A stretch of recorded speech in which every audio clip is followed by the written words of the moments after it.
Hi ನಮಸ್ಕಾರ, welcome to MJ family. Friends, ಇವತ್ತು ಅವರೆಕಾಳನ್ನು ಉಪಯೋಗಿಸ್ಕೊಂಡು ಮಿಕ್ಸ್ ಹಿಟ್ಟುಗಳನ್ನು ಹಾಕ್ಕೊಂಡು, ಅಂದರೆ ಮನೇಲಿರುವಂಥ ಎಲ್ಲ ಹಿಟ್ಟುಗಳನ್ನು ಉಪಯೋಗಿಸ್ಕೊಂಡು ಒಂದು ಹೆಲ್ದಿಯಾಗಿರುವಂಥ ತಾಲಿಪಟ್ಟನ್ನು ಮಾಡ್ತಾಯಿದ್ದೀನಿ. ತಾಲಿಪಟ್ಟಲ್ಲಿ ಸಿಂಪಲ್ಲಾಗಿ ಅಕ್ಕಿಲಿ ಹಾಗೆಯೇ ರವೆನಲ್ಲಿ ಈ ಥರ ತಾಲಿಪಟ್ಟುಗಳನ್ನ ಮಾಡ್ಕೊಳ್ತಾರೆ. ಬಟ್ ಇದು ಮಿಕ್ಸ್ ಗ್ರೇನ್ ತಾಲಿಪಟ್ಟು ಅಂತಲೇ ಹೇಳ್ಬೋದು. ಇವಾಗ ತಾಲಿಪಟ್ಟು ಮಾಡ್ಕೊಳ್ಳೋದಕ್ಕೆ ಮೊದಲಿಗೆ 1 ಕಪ್ನಷ್ಟು ಅವರೆಕಾಳನ್ನು ಕುದಿಸೋದಕ್ಕೆ ಇಟ್ಕೊಂಡಿದ್ದೀನಿ. ಇವಾಗ ಒಂದು ಬೌಲಲ್ಲಿ ಗೋಧಿ ಹಿಟ್ಟು, 1 ಬೌಲು ರಾಗಿ ಹಿಟ್ಟು, ಹಾಗೆಯೇ 1 ಕಪ್ಪಲ್ಲಿ ಅಕ್ಕಿ ಹಿಟ್ಟು, 1 ಕಪ್ಪು ಜೋಳದ ಹಿಟ್ಟು, ಹಾಗೆ 1 ಕಪ್ಪು ಕಡಲೆ ಹಿಟ್ಟನ್ನು ಹಾಕ್ಕೊಳ್ತಾ ಇದ್ದೀನಿ. ಇದು 3 ಕಮ್ಮಿ ಹಾಕ್ಕೊಳ್ಳೋದಕ್ಕೆ ಕಾರಣ ಅಂದರೆ ಸ್ವಲ್ಪ ಬೇಗನೆ ತಳ ಹತ್ಕೊಂಡ್ಬಿಡುತ್ತೆ, ಅಂದರೆ ಕಪ್ಪಗಾಗ್ಬಿಡುತ್ತೆ, ಅದಕ್ಕೋಸ್ಕರನೇ. ಹಾಗೆಯೇ 1.5 ಟೀ ಸ್ಪೂನ್ನಷ್ಟು ಉಪ್ಪನ್ನು ಹಾಕ್ಕೊಂಡು ಚೆನ್ನಾಗಿ ಮಿಕ್ಸ್ ಮಾಡ್ಕೊಳ್ಬೇಕು. ಆಮೇಲೆ ಇದಕ್ಕೆ ಫಸ್ಟ್ ನಾನಿವಾಗ ಈರುಳ್ಳಿನ ಚಿಕ್ಕದಾಗಿ ಕಟ್ ಮಾಡ್ಕೊಂಡಿದ್ದೀನಿ. ಅದನ್ನು ಒಂದು 3 ರಿಂದ 4 ಈರುಳ್ಳಿ, 1 ಕಪ್ನಷ್ಟು ಪಾಲಕು, 1 ಕಪ್ನಷ್ಟು ಮೆಂತ್ಯ, 1 ಕಪ್ನಷ್ಟು ಪುದೀನ, 1 ಕಪ್ನಷ್ಟು ಕೊತ್ತಂಬರಿ, ಮತ್ತು ಹಾಗೆಯೇ ಕುದಿಸಿ ಚೆನ್ನಾಗಿ ಆರಿಸ್ಕೊಂಡಿದ್ದೀನಿ ಇದನ್ನು. ಇವಾಗ ಇದು ಕೂಡ ಎಳೆ ಕಾಳುಗಳನ್ನ ಮಾತ್ರ ತೊಗೊಂಡಿದ್ದೆ, ಅವರೆಕಾಳು, ಅದನ್ನು 1 ಕಪ್ನಷ್ಟು ಹಾಕ್ಕೊಳ್ತಾ ಇದ್ದೀನಿ. ಹಾಗೆಯೇ 1 ಕಪ್ನಷ್ಟು ಕಾಯಿ ತುರಿ, ಮತ್ತು 1 ಟೀ ಸ್ಪೂನ್ನಷ್ಟು ಶುಂಠಿ ಬೆಳ್ಳುಳ್ಳಿ ಪೇಸ್ಟು, ಮತ್ತು ಒಂದು 4 ರಿಂದ 5 ಹಸಿಮೆಣ್ಸಿಕಾಯಿನ ಚಿಕ್ಕದಾಗಿ ಕಟ್ ಮಾಡ್ಕೊಂಡಿದ್ದೀನಿ. ನಿಮಗೆ ಹಸಿಮೆಣ್ಸಿಕಾಯಿ ಬೇಡ, ಮಕ್ಕಳಿಗೆ ಬಾಯಿಗೆ ಸಿಗುತ್ತೆ ಅಂತಂದರೆ ನೀವು ಖಾರ ಪುಡಿ ಕೂಡ ಇದರಲ್ಲಿ ಉಪಯೋಗಿಸ್ಕೋಬೋದು, ಅದು ಕೂಡ ಒಳ್ಳೆ ಟೇಸ್ಟನ್ನು ಕೊಡುತ್ತೆ.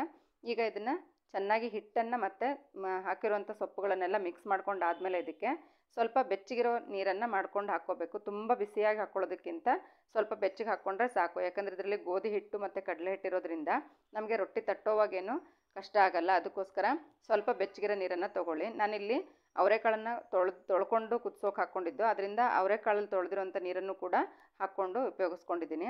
ಇವಾಗ ನೋಡಿ, ಇಷ್ಟಾದರೆ ಸಾಕು, ತುಂಬ ಗಟ್ಟಿನೂ ಬೇಕಿಲ್ಲ. ನಾನಿಲ್ಲಿ ಯಾವುದೇ ಬಟ್ಟೆ ಮೇಲಾಗಲಿ ಟಿಶ್ಯೂ ಮೇಲಾಗಲಿ ತಟ್ಟೋದು ತೋರಿಸ್ತಾ ಇಲ್ಲ, ಡೈರೆಕ್ಟಾಗಿ ಹಂಚು ಮೇಲೆ ನಾವಿಲ್ಲಿ ರೊಟ್ಟಿನ ತಟ್ಕೋಬೋದು. ನೀವು ಮೊದಲಿಗೆ ಹಂಚಿಗೆ ಚೆನ್ನಾಗಿ ಎಣ್ಣೆ ಹಚ್ಕೊಂಡ್ಬಿಡ್ಬೇಕು. ಆಮೇಲೆ ನಿಮಗೆ ಯಾವ ಸೈಜಲ್ಲಿ ಬೇಕೋ ನೋಡಿಕೊಂಡು ಹಿಟ್ಟನ್ನು ತೊಗೊಂಡು ತಟ್ಟಬೇಕು. ಮುಂಚಿತವಾಗಿಯೇ ನಾವಿಲ್ಲಿ ಎಣ್ಣೆನ ಫಸ್ಟ್ ರೊಟ್ಟಿ ಮಾಡುವಾಗ ಸ್ವಲ್ಪ ಜಾಸ್ತಿನೇ ಎಣ್ಣೆ ಹಾಕ್ಕೊಳ್ಬೇಕು. ನಿಮ್ಮ ಹತ್ರ 2-3 ಹಂಚುಗಳಿತ್ತು ಅಂದರೆ ಒಂದು ಮಾಡಿದ ತಕ್ಷಣಕ್ಕೆ ಇನ್ನೊಂದನ್ನು ಇಡ್ತಾ ಹೋದರೆ ಬೇಗನೆ ರೊಟ್ಟಿಗಳು ಕೂಡ ಬೇಗ ಆಗಿಬಿಡುತ್ತೆ. ಇಲ್ಲ ಒಟ್ಟಿಗೆ ಜಾಸ್ತಿ ಮಾಡ್ಕೊಳ್ಬೇಕು ಅಂದರೆ ಬಟ್ಟೆಲೂ ಕೂಡ ತಟ್ಕೋಬೋದು, ತುಂಬ ಚೆನ್ನಾಗಿರುತ್ತೆ. ನಾನು ಅಕ್ಕಿ ತಾಲಿಪಟ್ಟನ್ನು ಬಟ್ಟೆಯಲ್ಲಿ ತಟ್ಟೋದು ಹೇಗೆ ಅಂತ ಹೇಳ್ಬಿಟ್ಟು ತೋರಿಸಿದ್ದೀನಿ ಬಟ್ಟೆ ಮೇಲೆ. ಇವತ್ತು ಈ ಮಿಕ್ಸ್ ಕಾಳುಗಳ ತಾಲಿಪಟ್ಟನ್ನು ಹಂಚ ಮೇಲೆ ತಟ್ಟಿ ತೋರಿಸ್ತಾ ಇದ್ದೀನಿ. ಈ ಥರ ತಟ್ಟೋದ್ರಿಂದ ನಿಮಗೇನೋ ಅದು ಕೆಳಗೆ ಅಂಟ್ಕೊಂಡ್ಬಿಡುತ್ತೆ, ತೆಗಿಯೋಕ್ಕಾಗಲ್ಲ ಅನ್ನೋ ಥರ ಭಯ ಏನೂ ಇಲ್ಲ.